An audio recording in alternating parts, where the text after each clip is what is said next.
Hey guys, in today's video I'm going to share with you a few fun, fast, and easy projects using fabric dyes. This is a great way to add a unique look to the pieces that you've created. And it's also a great way to mix up the look of what you've done if you're batch sewing. So if you make a bunch of things in white and you use the same fabric for all your dresses, you can then go through and dye them in different colors, and then you have a full set of products to offer your customers in a variety of color choices. I've used liquid dyes over the years for a variety of projects. We've dyed denim. Mint green was really popular early on, and it was hard to find already in that color. And so we actually used the darker Kelly green dye, and with a quick dip into the dye, it creates a beautiful mint green color. So that's one of my favorites. I also used an aqua and purple when I worked on the Kimberly dress project.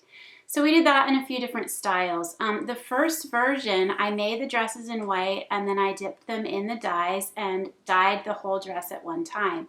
While I had the dye mixed, I went ahead and dyed the individual fabrics so I would have more that would coordinate in the future for more projects. But it's interesting, if you look at those fabrics, you can see how the different types of fabrics and fibers will react differently to the exact same dye.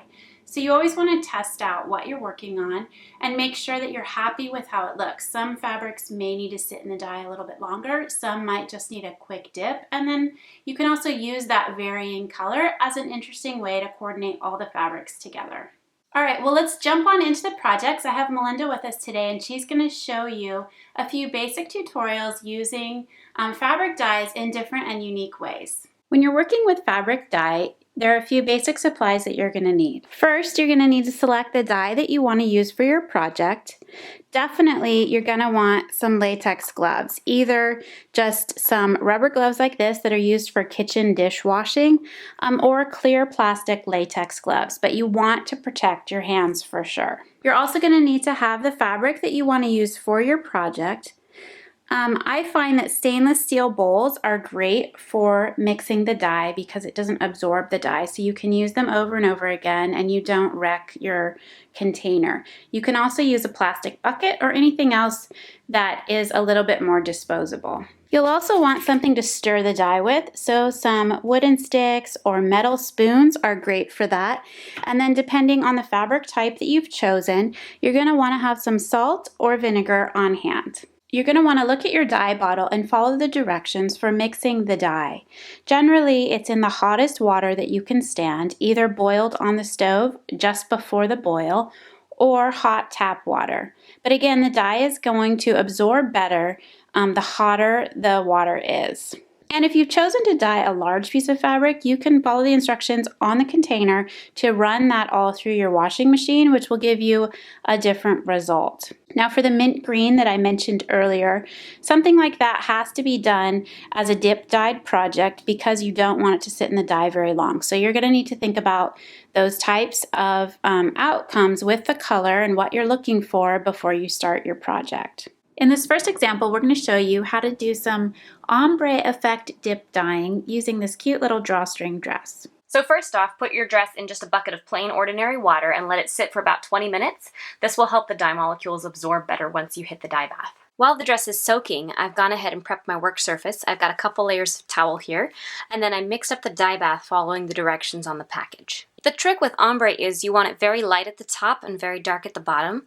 To get it light, all you need is a quick dip, but the darker color takes a lot longer. With this little dress, what I'm going to do is just sort of plunge it in and swish it out so that I get a very light color at the top, and then slowly work my way down to get that darker sheen at the bottom. And here goes!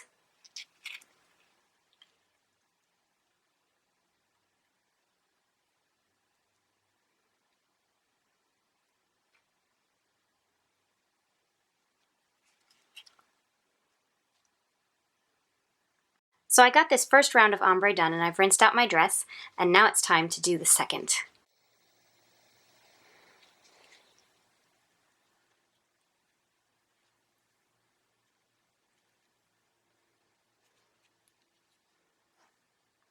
When you're done with your second dye bath, rinse out your dress and then give it a wash in some detergent to help remove the last of the dye molecules. When your dress is dry, give it a good press to help heat set the color, and you're all done. In this next example, we're going to show you how to spice up the Liberty Jane baseball tee using a cute Skyline detail and some fabric dye. The materials for this project are really straightforward. All you need are the cut pieces for the t-shirt and a permanent fabric marking pen like this one. If you also want to add the ombre wash along the bottom, you'll also need some dye and an old paintbrush. Unfold your front piece and figure out where you want the skyline to land.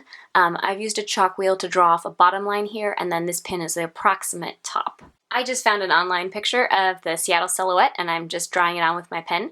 You could do any city you liked, and in fact you could even print it off and trace through if that would be easier. You might be wondering, do I have to make my own t-shirt to do this project? And of course you don't. You can do this to a pre-made t-shirt, but the upshot of this is that if you goof, you just have to cut a new front. Now that I have my cityscape drawn out how I want, I'm going to protect it with a press cloth and then iron it for probably a good 30 seconds to heat set the ink. You want to set up your workspace for the ombre wash. I have a cutting board covered in plastic here, some water, my dye, and some towels nearby to catch drips.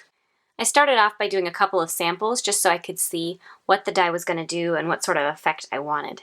And now it's time for the real thing.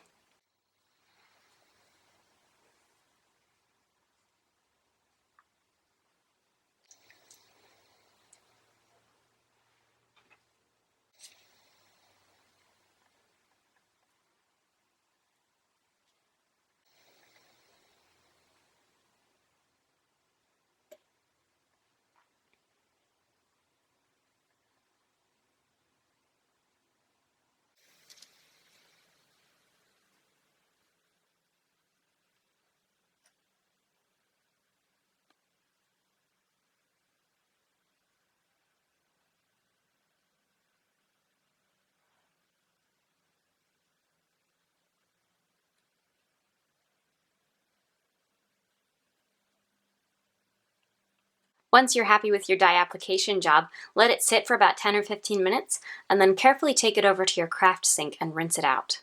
Give the front of your tee a gentle wash in some detergent, let it dry, heat set it, and then put it all together.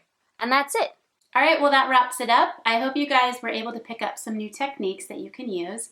And I'd love to see your projects. So be sure to jump in and experiment with some of these types of ideas, and then jump over to the Facebook group and share with us the projects that you're working on.